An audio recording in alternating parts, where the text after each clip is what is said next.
नम संते जस धरे सयामणो जी हाथ जोड़े गोरानो मेरी वंदना जी जोड़े गोरानो मेरी वंदना एक बार वंदना हजार बार वंदना एक बार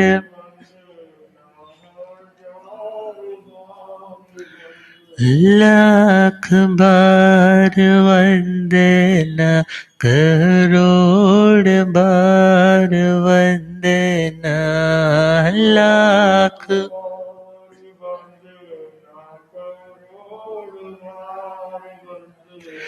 जी हाथ जोड़े गोरानो मेरी वंदना जी हाथ जोड़े गोरानो मेरी वंदना।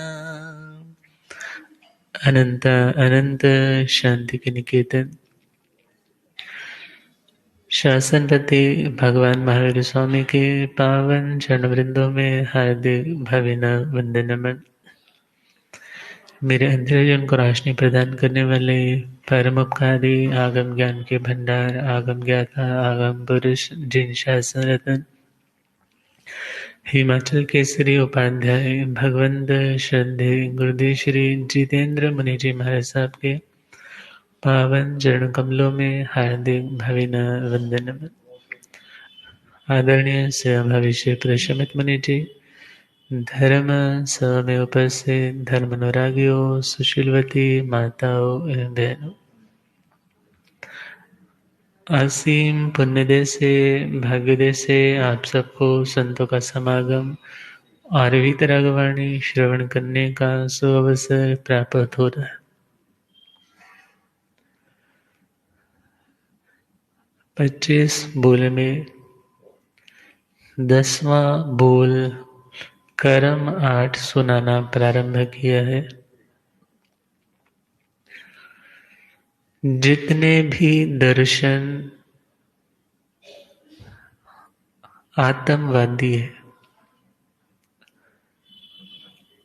आत्मा के अस्तित्व को, आत्मा की नित्यता को स्वीकार करते हैं, वे लोग किसी न किसी रूप में कर्म का बंधन और कर्म का भुगतान और कर्मों से मुक्ति का कॉन्सेप्ट बताते हैं। जैन दर्शन अध्यात्म दर्शन है, जहाँ पर आत्मा के हित के लिए कर्म करने का उपदेश है, मगर जो आत्मा का अहित करने वाला है ऐसा कर्म, ऐसी क्रिया करने का निषेध है। कर्म के बारे में हमने कल बात की थी। इस लोकाकाश में अनेक प्रकार की वर्गणाएं हैं। वर्गणाएं समान गुण और धर्म वाले जिन किसी द्रव्यों का एक समूह बन जाता है उसे हम वर्गणा बोलते हैं, जिसको वर्ग बोल देते हैं। जैसे गाड़ी में जाते थे तो क्लास होती थी, फर्स्ट क्लास, सेकंड क्लास, और उस ए क्लास में सभी उसके अकॉर्डिंगली पेमेंट करने वाले लोग बैठ जाते। इसी प्रकार समान गुण धर्म वाले जो पुद्गलों का एक समूह बनता है उसका नाम है वर्गणा। और अनेक तरह की वर्गणाएं हैं, मगर उनमें एक वर्गणा का नाम है कार्मण वर्गणा। और उस कार्मण वर्गणा को जब कभी एक आत्मा राग और द्वेष के वशीभूत होकर के बोलो या कषाय के वशीभूत होकर के बोलो। प्रज्ञापना जी सूत्र में बताया है कषाय इज इक्वल टू राग और द्वेष। कषाय चार है, क्रोध, मान, माया और लोभ। राग और द्वेष दो है, मगर हम राग और द्वेष में देखें तो राग में दो चीजें आती हैं, पहला है माया और दूसरा है लोभ। जिस वस्तु को आप बहुत चाहते हो, जिस पर बहुत आसक्ति है, उसके लिए व्यक्ति कपट भी करता है और उस वस्तु को प्राप्त करने के लिए लालसा से युक्त, लालच से युक्त भी हो जाता है। तो माया और लोभ का जो अंतर्भाव है, मीन्स माया और लोभ को यदि हमने छोटे रूप में समझना है तो जस्ट एक राग शब्द से हम उसे समझ सकते हैं। और दूसरा है द्वेष, तो द्वेष में अभिमान और क्रोध को इंक्लूड किया है। द्वेष देखा जाए जब हम किसी से घृणा करते हैं, खुद को उत्तम सिद्ध करना चाहते हैं और दूसरे को निम्न कैटेगरी का शो करना चाहते हैं, और उस समय जो हमारी अकड़ है, उस समय जब व्यक्ति अपनी उस ईगो में है और सामने वाले को तिरस्कृत कर रहा है, वह भाव कौन सा है? द्वेष का ही तो है। और जब क्रोध आता है, गुस्सा आता है, आप किसी को सह नहीं पा रहे, तो उसके पीछे भी मूल कारण कौन सा है? द्वेष का। क्यों? क्योंकि आप उस व्यक्ति से, उस परिस्थिति से समझौता नहीं कर पा रहे, वो आपको पसंद नहीं आ रहा, आपके वह प्रतिकूल है, और वह प्रतिकूल है इसलिए आपके मन में उस वस्तु के प्रति अनकंफर्टेबल की फीलिंग आती है कि ये दूर हो जाए। तो उसका अंतर्भाव किस में आ गया? द्वेष में। द्वेष इज इक्वल टू क्रोध और मान। अब हमें देखना है इनको भी हम और सूक्ष्म कर दें। पहले हमने कषाय लिए, कषाय से हमने सूक्ष्म उसका वर्जन दिया। राग और द्वेष, उसका भी सूक्ष्म वर्जन भगवान ने कौन सा दिया? मोह का। मोह, अज्ञानता, मिथ्यात्वपना। और जहां पर मोह है वहां राग और द्वेष भी है, जहां राग और द्वेष है वहां पर कषाय भी है, और जहां पर कषाय है वहां पर कर्मों का बंधन है। प्रज्ञापना जी सूत्र में एक पूरा चैप्टर ही कषाय पद के नाम से। और जो योग है, योग देखा जाए मन, वाणी और शरीर, इनके जो स्पंदन है और उनके स्पंदनों से जो आत्मा में वाइब्रेशंस हो रही है, उसका नाम है योग। किसी भी कर्म के आगमन और बंधन में ये दो चीजें आवश्यक होती है, योग और कषाय। योग तो कहा एक हवा की तरह है जो इधर उधर पड़ी हुई डस्ट के पार्टिकल्स को कलेक्ट करके आपके पास लेकर के आ गए।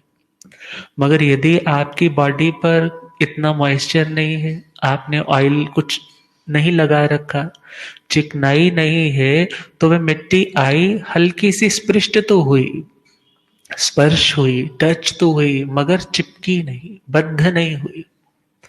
अर्थात योग और कषाय ये दोनों जब जुड़ जाते हैं तब कर्म का बंधन है। और यदि हम तत्वार्थ सूत्र में चले तो तत्वार्थ सूत्रकार आचार्य श्री उमा स्वाति जी ने भी लिखा है, स कषायत्वात् जीव कर्मणो योग्यान पुद्गलान आदत्ते स बंध। 8वें अध्याय का दूसरा और तीसरा सूत्र है, जहां पर बताया है जब यह जीव कषाय से युक्त है और कषाय से युक्त वह जीव उन कर्म के योग्य पुद्गलों को अपनी ओर आकर्षित करता है।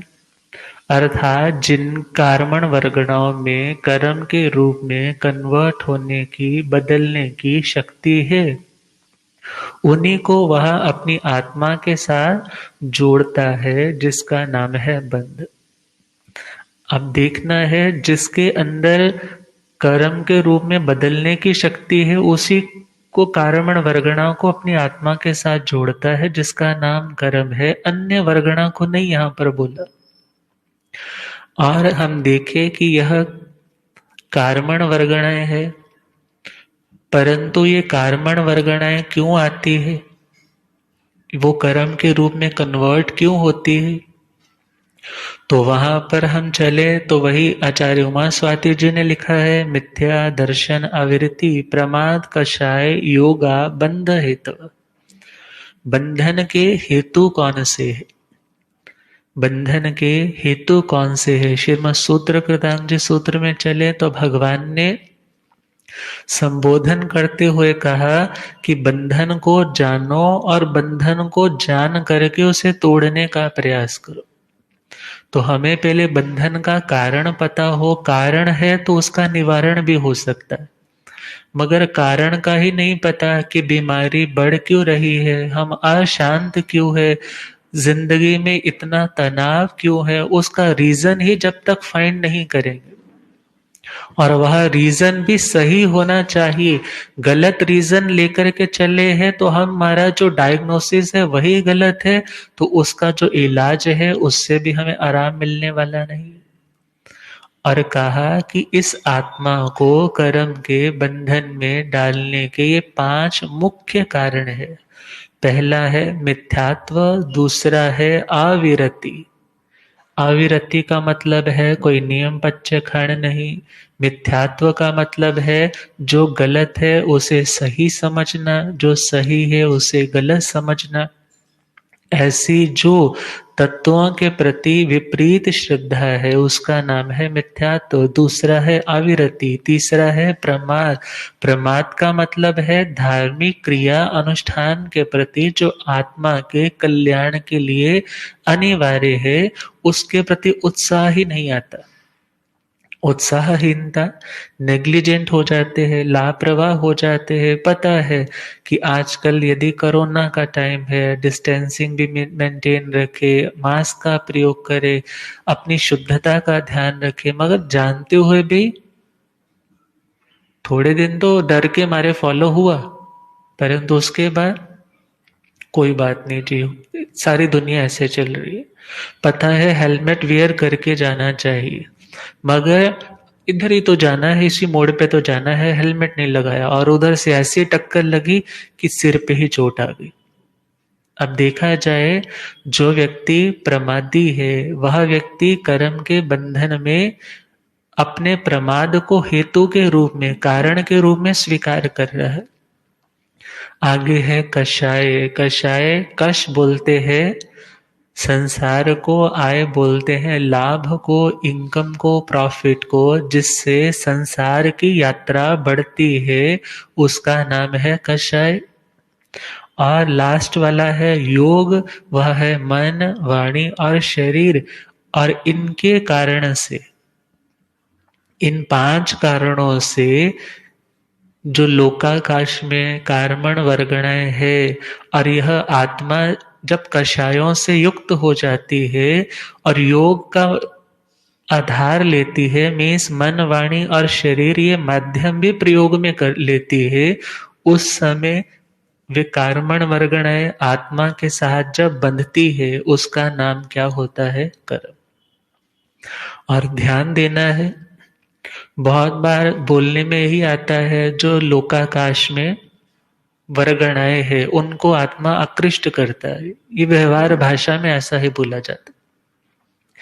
मगर यदि हम लॉजिकली चले, भगवती जी सूत्र के अकॉर्डिंग चले, तो वहां पर कहा है जो अचलित है। अचलित का मतलब है जो स्टेबल है, उस स्टेबल का ही बंधन होता है, और जो चलित है, जो मूव कर रहा है, उसका बंधन नहीं होता। और वह भी कौन से? कार्मण पुद्गल, जो आत्म प्रदेशों पर ऑलरेडी स्थित है, जो आत्म प्रदेशों पर ऑलरेडी स्थित है। हमारी जो बॉडी है, हमारा जो शरीर है, इसमें शरीर के एक एक रोए में आत्म प्रदेश है। असंख्यात आत्म प्रदेशों का जो अखंड, अविभाज्य, इनडिविजिबल जो एक पिंड है, उसको हम आत्म द्रव्य बोलते हैं, जो उपयोग गुण वाला है, चेतना धर्म वाला है। और वहां पर भी तो आकाश है, और उस आकाश पर जो ऑलरेडी ठसाठस भरा हुआ है जो वरगणाओं से, और जो वरगणाएं वहां पर ऑलरेडी स्टेबल है, परंतु चिपक नहीं रही। क्यों नहीं चिपक रही? क्योंकि हम योग और आश्रव, योग आश्रव के माध्यम से या कषायों के माध्यम से उनको आत्मा के साथ नहीं चिपका रहे। परंतु जब वह योग और कषाय जुड़ते हैं, जिसका नाम है लिश्या, लिश्या पंजाबी में बोलते थे ना पुराने टाइम में, सुरेश होती थी, ग्लू होती थी ना, पेंट करना है तो उसमें पहले से एडहेसिव के तौर में उसको मिक्स कर देते थे, और वह जितनी डाली है, जितनी क्वालिटी की डाली है, उतना बॉन्ड पक्का होता था। इसी प्रकार जब योग और कषाय ये जुड़ जाते हैं तो ये उस ग्लू का काम करते हैं जो उन वर्गणाओं के आत्मा के साथ चिपका देते, और जब वे आत्मा के साथ चिपक गई, उसका नाम क्या है? बंध। अब बंध तो हो गया, और जहां पर भी वो बंधा है, अब उसका नाम है कर्म। आत्मा सर्व आत्म प्रदेशों से कर्मों को आकृष्ट करता है, और सर्व प्रदेशों से ही उनको अलग भी करता है। अब हमें समझना है, ये कर्म नाना जातियों में लेकर के जाने वाला, चारों गतियों में लेकर जाने वाला कौन है? ये कर्म ही है। 5 जातियों में लेकर के जाने वाला कौन है? ये कर्म ही है। कोई छोटा है, कोई बड़ा है, कोई अमीर है, कोई गरीब है, कोई तपस्या कर लेता है, कोई नहीं कर पाता, कोई याद कर सकता है, कोई नहीं कर पाता। इन सब के पीछे ये इतनी बड़ी जो डाइवर्सिटी है, जो भिन्नता है, उस भिन्नता का कारण कौन है? उस भिन्नता का कारण है कर्म। और भगवान तो कहते हैं कि इन कर्मों का मूल कारण है हमारे कषाय और योग, और इन कषाय और योगों को समझ करके हमें वो कर्म करना है जो हमें अकर्म की ओर लेकर के जाए। अकर्म का मतलब है वो निश्चय नय की दृष्टि। 2 दृष्टियां आती है, एक निश्चय नय और दूसरा व्यवहार नय। निश्चय नय तो फाइनल स्टेज को देखता है, और व्यवहार नय किसको देखता है? जो एट प्रेजेंट में चल रहा है। निश्चय वाला आउटपुट देखता है कि मेरी इस क्रिया की जो आउटपुट है वो क्या आने वाली है, और व्यवहार वाला अभी प्रेजेंट में जी रहा है और उसको देख रहा है मुझे कैसे चलना है। निश्चय वाला तो देखता है आत्मा शुद्ध है, बुद्ध है, कर्मों से मुक्त है, वह स्थिति है इज इक्वल टू मोक्ष की स्थिति। और जो व्यवहार की स्थिति है, व्यवहार नय कहता है तुम प्रेजेंट में कैसे हो, तुम्हें गुस्सा भी आता है, छल कपट के भाव भी आते हैं, थोड़ा सा कोई पद प्रतिष्ठा मिलती है तो घमंड भी आता है, और दूसरे की कोई वस्तु अच्छी लगती है उसके लिए मन में लालच भी आता है। इसका मतलब है अभी तुम प्रेजेंट लाइफ में तुम अभी तक शुद्ध, बुद्ध या मुक्त नहीं हो। मगर हाँ, जहां पर निश्चय की बात आती है, वहां पर निश्चय नए वाले कहते हैं तुम अपने उस स्वरूप को ध्यान में रखते हुए अपने व्यवहारिक जीवन में ज्यादा से ज्यादा बचने का ख्याल रखो, और वह कर्म करो जो तुम्हें उस अकर्म की स्थिति तक पहुंचा दे। ये फाइनल गोल रहा। अब हमें समझना है 4 तरह के बंध होते। ये कर्म बंधते हैं तो इन कर्मों में 4 टाइप बन जाती। प्रकृति बंध, स्थिति बंध, अनुभाग बंध और प्रदेश बंध। और इसके बारे में इसको समझना हमारे लिए इसलिए जरूरी है क्योंकि जैन धर्म के बारे में सब लोग कह देते हैं कि इनकी थ्योरी नहीं समझ में आती, मगर जितनी वेल अरेंज थ्योरी जैनिज्म में उपलब्ध है, अन्य स्थानों पर वह देखने को बहुत ही कम या कुछ क्वांटिटी तक तो मिलती है, मगर वह भी ईश्वर पर छोड़ देते। परंतु यहाँ पर जब हम लोगस का पाठ भी पढ़ते हैं तो वहां पर क्या लाइन बोलते हैं, सिद्धा सिद्धिं मम दिशन्तु। अपने भगवान से हम क्या डिमांड कर रहे हैं, मुझे अपना सिंहासन दे दो। क्या डिमांड है एक भगत की, सिद्धा सिद्धि मम दिशन्तु, कि हे सिद्ध आत्मा, हे शुद्ध आत्मा, हे प्रभु, मुझे आप जैसा ही स्थान मिल जाए, चरणों का स्थान मिले, चरणों का दास बना लिया जाए, ऐसा नहीं कहा। क्या कहा, सिद्धा सिद्धि मम दिशन्तु। और ध्यान देना है, जिन शासन, जैन शासन ही ऐसा है जो एक भक्त को भगवान के इक्वल बिठाने के लिए तैयार है, और वह बिठाने के लिए तैयार कोई फैन फॉलोइंग बढ़ाने के लिए कॉन्सेप्ट नहीं दे रहा, वो तो ओरिजिनलिटी को प्रेजेंट कर रहा है कि वास्तव में ऐसा ही है।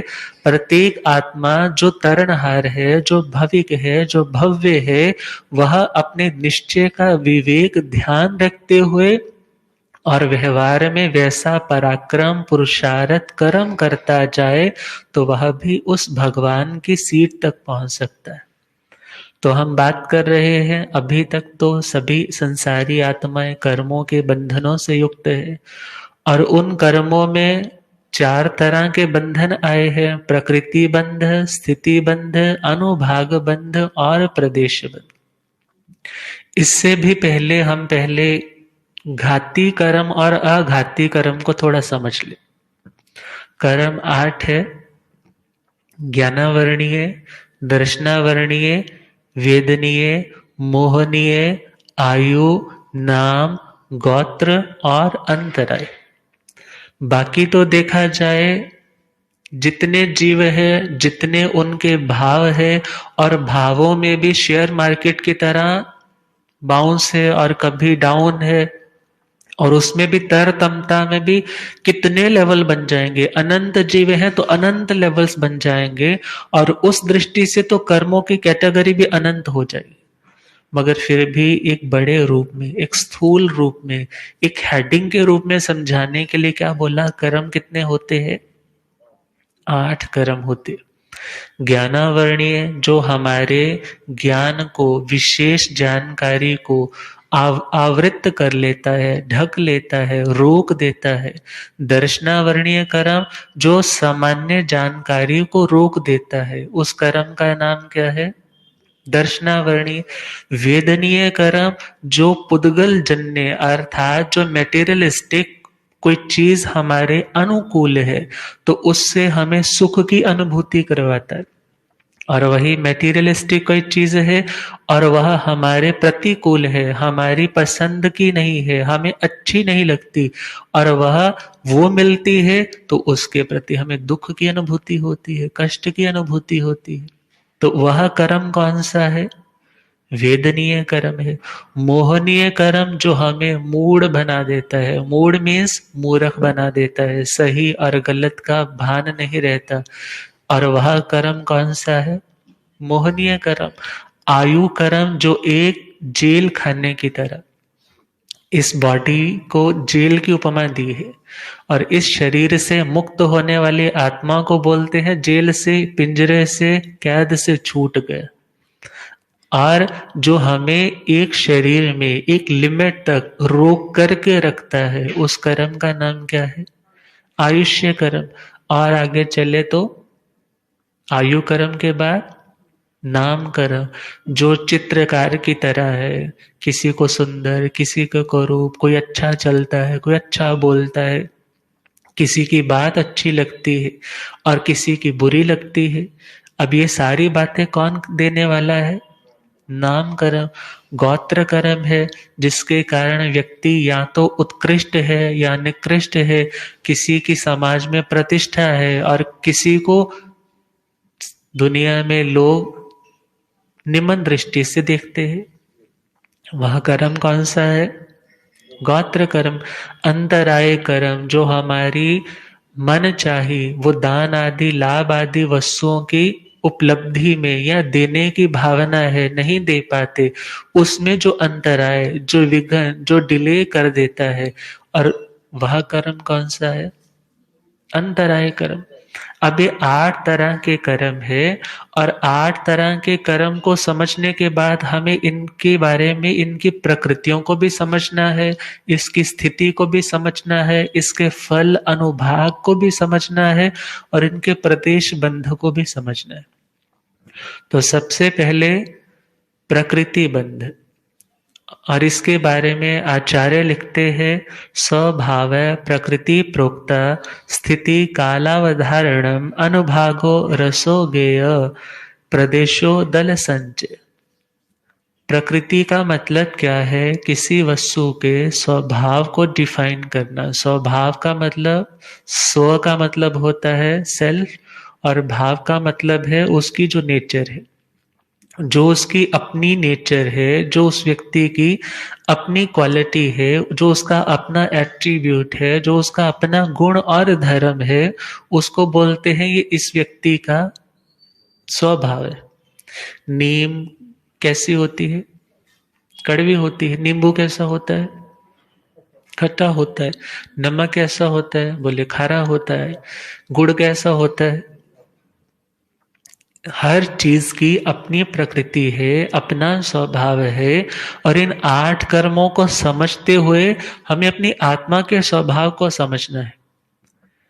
कर्म पुद्गलमय है, कर्म मटेरियलिस्टिक है, कर्म जड़ है, परंतु आत्मा क्या है? चेतन है। इन कर्मों के कारण आत्मा में विकृतियां हैं, परंतु यदि ये कर्म अलग हो जाए तो आत्मा में और परमात्मा में कोई डिफरेंस नहीं है।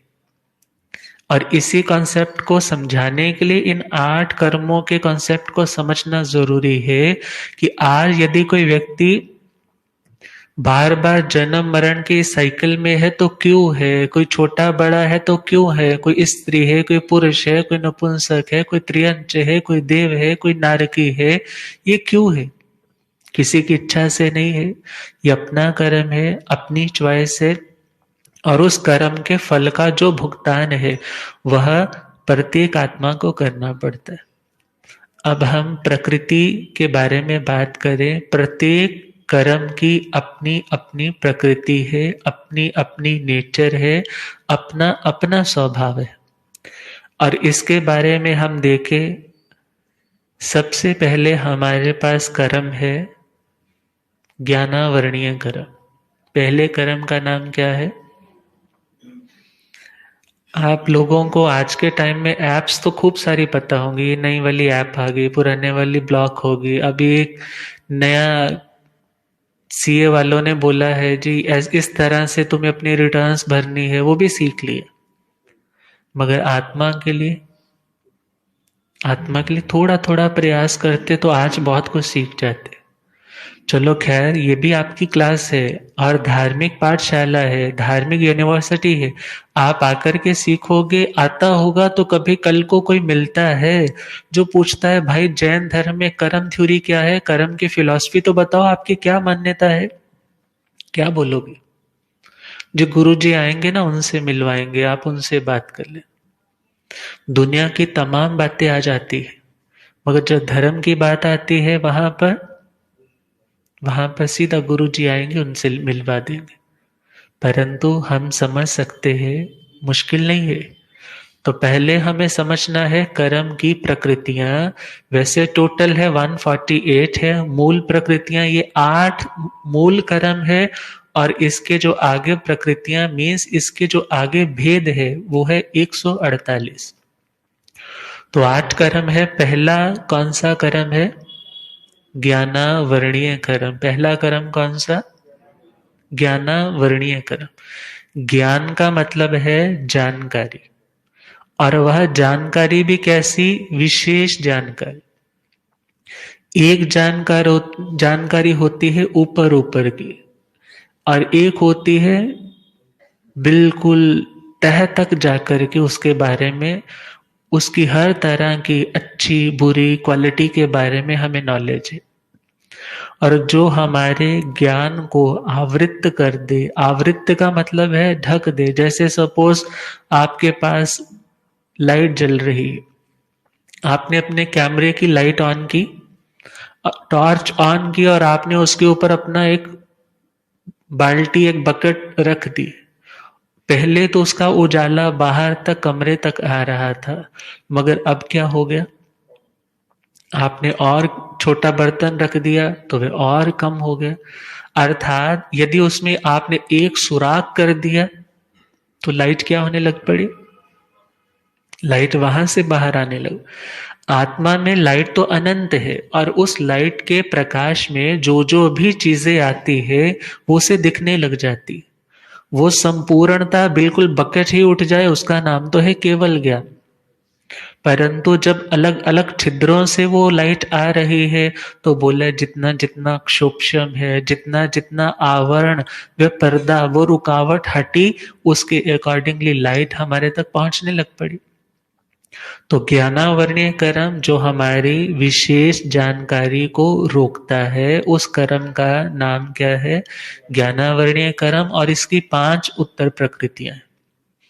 पहला है मति ज्ञानावरणीय, दूसरा है श्रुत ज्ञानावरणीय, तीसरा है अवधि ज्ञानावरणीय, चौथा है मनापर्यव ज्ञानावरणीय, और 5वां है केवल ज्ञानावरणीय। मन और इंद्रियों की सहायता से जो आत्मा को ज्ञान जानकारी होती है उसका नाम क्या है, मति ज्ञान। और जो हमारे उस मति ज्ञान को रोक दे, हम मन और इंद्रियों से कोई चीज सुन रहे थे, समझ रहे थे, देख रहे थे, हमें उसके बारे में समझ ही नहीं आ रही। पूर्व जन्म की जानकारी भी इसी ज्ञान के कारण होती है, जाति स्मरण ज्ञान। ये भी किसका भेद है, मति ज्ञान का। आज यदि पूर्व जन्म की स्मृतियां नहीं आ रही तो उसका रीजन क्या है, इस मति ज्ञानावरणीय कर्म का उदय है। और इसी मति ज्ञान को अभिनिबोधिक ज्ञान भी कहते हैं। अभिनिबोध का मतलब है, अभी का मतलब है सम्मुख, अर्थात जो वस्तु सामने है, और उसका जो बोध मीन्स उसका जो ज्ञान इस आत्मा को होता है उसका नाम है अभिनिबोधिक ज्ञान। और जो इस ज्ञान को प्रकट होने में रुकावट डाल दे उसका नाम क्या है, मति ज्ञानावरणीय। और श्रुत ज्ञानावरणीय जो श्रुत ज्ञान में, अर्थात ये अक्षर है, इस अक्षर का यह मीनिंग है, ये लाइन है, इसका ये मीनिंग है। और वह जानकारी जब इतनी बढ़ जाती है कि आप दूसरे को भी समझा सकते हो, आप दूसरे को भी डिक्टेट करके उस व्यक्ति को अपनी बात कन्वे कर सकते हो, तो उसी का नाम श्रुत ज्ञान बन जाता है। वैसे तो शास्त्रीय ज्ञान जितना भी है जो आत्मा के उद्धार का है और वह सम्यक दृष्टि है, तो उसका वह ज्ञान कौन सा है, श्रुत ज्ञान। और उस ज्ञान को रोकने वाला कर्म कौन सा है, श्रुत ज्ञानावरणीय। तीसरा है अवधि ज्ञानावरणीय। एक मर्यादा में, एक लिमिट में, एक रेंज में आई हुई जो रूपी वस्तुएं हैं, जिनमें वर्ण, गंध, रस और स्पर्श है। वर्ण इज कलर, गंध इज स्मेल, रस का मतलब है टेस्ट, और स्पर्श का मतलब है टच वाली जो सेंसेशन है, 8 प्रकार के स्पर्श है। वो सारी की सारी चीजें इस अवधि ज्ञानी को, जितना उसका अवधि ज्ञान है, वह उसके अकॉर्डिंगली दूर इस रूम के पार 5 किलोमीटर में उस किसी के घर में वो व्यक्ति क्या कर रहा है, यहाँ पर बैठा हुआ वह आत्मा, वह जीव बिना मन और इंद्रियों के सहयोग से उसे देख करके बता सकता है। परंतु नहीं हो रहा। उसका कारण क्या है, अवधि ज्ञानावरणीय कर्म उसका उदय में है। और जो हमारे इस अवधि ज्ञान को रोक दे, हमारी इस क्लियरवोयंस की कैपेबिलिटी को हिंडर कर दे, रोक दे, उसका नाम है अवधि ज्ञानावरण। मना पर्यव ज्ञानावरणीय। आपके मन में क्या चल रहा है, आप मेरे बारे में या उसके बारे में क्या सोच रहे हो, या आपने पहले क्या सोचा था, और आप उन सब बातों को इस तरह से पढ़ लेते हो जैसे पेपर पर आपने कुछ लिखा हो। गुरुदेव पधारे। हो रब मेरा सतगुरु बन के आया मैनू वे,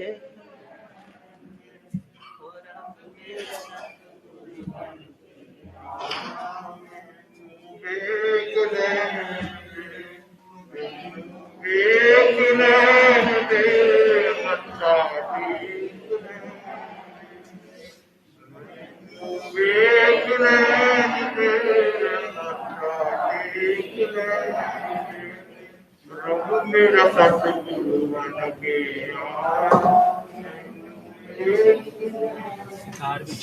ओ चेटा चोला मुख ते पटे हंसा वाले चाले, ओ चेटा चोला मुख ते पटे हंसा, ओ इत्थे झुकदा है संसार मैनू वेख लैण दे, ओ इत्थे झुकदा है संसार मैनू वेख लैण दे, ओ रब मेरा सतगुरु बन के आया मैनू,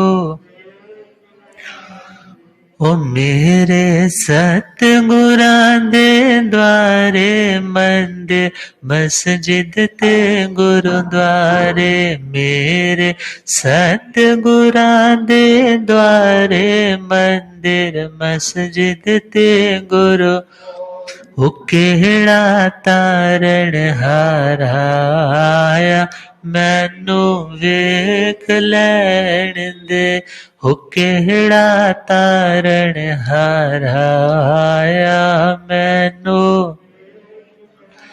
हो रब मेरा सतगुरु बन के आया मैनू। बोलिए आगम ज्ञाता आगम पुरुष जिन शास्त्रधन हिमाचल केसरी उपाध्याय भगवंत श्रद्धे गुरुदेव श्री जितेंद्र मणि जी महाराज की जय। 4 तरह के बंधन है, उनमें से हम पहले वाला भी सुन रहे, प्रकृति बंध, और उसमें भी मना पर्यव ज्ञाना वर्णीय, जो दूसरे के मन के भावों को, दूसरे के मन में क्या चल रहा है हम नहीं जान पाते। किसके कारण? इस कर्म के उदय के कारण। और यह मिलता भी कि नहीं है जो अप्रमत्त संयत है, जिनके अंदर सरलता बहुत है, संयम की आराधना बहुत है। आज की दुनिया में फेस रीडिंग वाले बहुत मिल जाएंगे। आपने 10 साल पहले क्या किया, आगे क्या होने वाला है, कौन आपका शत्रु है, कौन आपका मित्र है, अच्छी स्टडी है तो बहुत से लक्षण देख करके व्यक्ति आपको जजमेंट्स के थ्रू बता सकता है। वह उसकी कार्मिक बुद्धि का परिणाम है, कर्मजा बुद्धि, जो देखा जाए मति ज्ञान का ही भेद आ जाता है। मगर उसके पास मना पर्यव ज्ञान नहीं, इतना याद रखना है। क्योंकि मना पर्यव ज्ञान जो अढ़ाई द्वीप के अंदर अंदर रहने वाले संगी मन के साथ वाले जीव है, उनके मनोगत भावों को जानने का जो आत्मा के अंदर सूक्ष्म जागृत है, जो योग्यता है, उसका नाम तो मना पर्यव ज्ञान है। मगर यदि आज के टाइम में ये ज्ञान नहीं है, इसका मतलब क्या है? मना पर्यव ज्ञानावर्णीय कर्म का उदय। 5वां है केवल ज्ञानावर्णीय कर्म, जो केवल, जो संपूर्ण ज्ञान पर आवरण डाल दे। अर्थात आज के टाइम में भरत और एरावत में केवल ज्ञान नहीं है। उसका रीजन क्या है? इस केवल ज्ञानावर्णीय कर्म का उदय है। और हमें इतना समझना है, 4 चीजें आती है, क्रोध, मान, माया और लोभ। इसको हम क्या बोलते हैं? कषाय। और 3 योग आते हैं, मन, वचन और काया। अब याद रखना होगा, एक धारणा प्रचलित है आचार्यों की कि जहां पर कषाय है वहां पर स्थिति और अनुभाग बंद होता है, और जहां पर मात्र योग है वहां पर प्रकृति और प्रदेश बंद होता है। फर्स्ट और लास्ट किसके कारण होता है? योग के कारण, और बीच वाले जो दो है वो किसके कारण? कषाय के कारण। ये टेक्निकल टर्म्स है। यदि आप बैठ करके कुछ पेंसिल पेन से नोट करके रखते तो आपको ये बातें याद भी रहती, मगर शायद वो इंटरेस्ट कम है। इंटरेस्ट है तो बोलते महाराज अब तो यूट्यूब में आ गया ना, हम आराम से जाकर के सुन लेंगे। जब हमें लगेगा ना किसी ने पूछना है तो हम वही वाला क्लिक करके बोलेंगे ये तो सुन ले। मगर परावलंबी ज्ञान स्वावलंबी ज्ञान में बहुत अंतर है। हमें सीखने की कोशिश से इन चीजों को सुनना है। और हम अब देखें, 5 ज्ञान के आवरणों के बारे में बात हुई, तो यह तो है ज्ञानावरणीय की प्रकृतियां। आगे है दर्शनावरणीय। दर्शनावरणीय जो हमारी सामान्य जानकारी को, आत्मा के उस विशेष धर्म को रोक दे, उसका नाम है दर्शनावरणीय कर्म। और ज्ञानावरणीय के लिए तो बोले आंखों पर पट्टी ही बांध दी, मगर दर्शनावरणीय के बोला सपोज आगे कर्टन है और सामने एक द्वारपाल भी बैठा है, वॉचमैन भी है, मगर सामने आपको वो दिख भी रहा है कि थोड़ा थोड़ा वो वाला लग रहा है, परंतु आपको जाने ही नहीं देता, पहुंचने ही नहीं देता। तो वह कर्म कौन सा है? दर्शनावरणीय कर्म। और दर्शनावरणीय कर्म के 9 भेद आ जाते हैं, जिनमें 5 प्रकार की तो निद्रा नींद है, और 4 जो आवरण है। पहला है चक्षु दर्शनावरणीय, दूसरा है अचक्षु दर्शनावरणीय, तीसरा है अवधि दर्शनावरणीय, और चौथा है केवल दर्शनावरणीय। चक्षु दर्शनावरणीय, चक्षु किसको बोलते हैं? आंखों को। और याद रखना है ये जो स्ट्रक्चर मिला है ये मटेरियलिस्टिक है, ये पौद्गलिक है, ये भौतिक है, मगर इस मटेरियलिस्टिक के अंदर भी कोई करंट का फ्लो है, कोई शक्ति है, और उस शक्ति का नाम लब्धि और उपयोग। ये 2 चीजें हैं जिन्हें हम भाव इंद्रिय बोलते हैं। लब्धि और उपयोग वे डिपेंड करता है आत्मा के क्षोभशम के ऊपर। मगर आत्मा का वह यदि जागृत नहीं है, मीन्स वो ढका हुआ है, तो ये इंद्रिय तो मिल गई जो नाम कर्म के कारण मिलती है, मगर उस इंद्रिय में वो बल प्राणी नहीं है, वो शक्ति नहीं है, पीछे से योग्यता ही नहीं है। सामने कुछ है भी, पहले तो आंख मिली नहीं, मिली तो बोले जी लाइट मंद हो रही है, लाइट मंद हो रही है तो मंद होते होते बंद हो रही, तो वो किसके कारण है? दर्शनावरणीय। चक्षु दर्शनावरणीय जो सामान्य जानकारी को भी रोक दे, उसका नाम है चक्षु दर्शनावरणीय। और बाद वाले है अचक्षु दर्शनावरणीय, जिसमें हमारे पास श्रोत्र इंद्रिय, घ्राण इंद्रिय, रसन इंद्रिय, स्पर्श इंद्रिय और 9 इंद्रिय, मन को भी बीच में काउंट किया जाता है। अर्थात इनके द्वारा जो सामान्य बोध हमें होना था, हमें ऊपर ऊपर का भी जो ज्ञान होना था, एक फाइनल स्टेज वाला ज्ञान है, एक स्टार्टिंग वाला ज्ञान है। एक व्यक्ति उसमें बड़ा परिपक्व हो जाता है, उसमें सिद्धहस्त हो जाता है, उसमें परफेक्ट हो जाता है, उसके बारे में होलसम उसको नॉलेज हो जाती है, वह तो है उसका ज्ञान। मगर अभी स्टार्ट किया है, स्टार्टिंग जो ओरिजिन है अभी अव्यक्त है, अभी क्लियर नहीं है उसे कुछ, उसका नाम होता है दर्शन। और जो हमारे इन ज्ञानों को, जो सामान्य ज्ञान है, रोक देता है, उसका नाम है दर्शनावरण। चक्षु दर्शनावरणीय, अचक्षु दर्शनावरणीय, और आगे चले तो अवधि दर्शनावरणीय, जो अवधि ज्ञान से पूर्व की भूमिका है। अर्थात सामान्य जो जानकारी जो आत्मा को डायरेक्ट होती है एक लिमिट तक, और उस लिमिट में आए हुए रूपी पदार्थों की, और वह उससे नहीं होती, उसका रीजन है अवधि दर्शनावरणीय। और अगला चौथा कौन सा है? केवल दर्शनावरणीय, जो केवल ज्ञान से पूर्व वाली भूमिका, सामान्य अर्थात सामान्य गुण धर्म को जानने की योग्यता है, उसको रोक दे, उसका नाम है केवल दर्शनावरणीय। और 5 तरह की निद्रा है। नींद क्यों आती है किसी को? कभी सोचा है? किसी को बहुत ज्यादा आती है, किसी को बेचारा करवटें लेता रहता है, दवाई भी लेता है नींद की, डॉक्टर बोलता है हल्दी वाला दूध पियोगे तो नींद अच्छी आ जाएगी, वो भी लेता है, पैर धो करके सोता है, फिर भी नहीं नींद आ रही। और कोई जहां बेड मिलता है वहां लेटता है और मस्त होकर के सो जाते हैं। इसका रीजन कौन सा है? वह है दर्शना वर्णीय कर्म। केवल ज्ञानियों को नींद नहीं आती।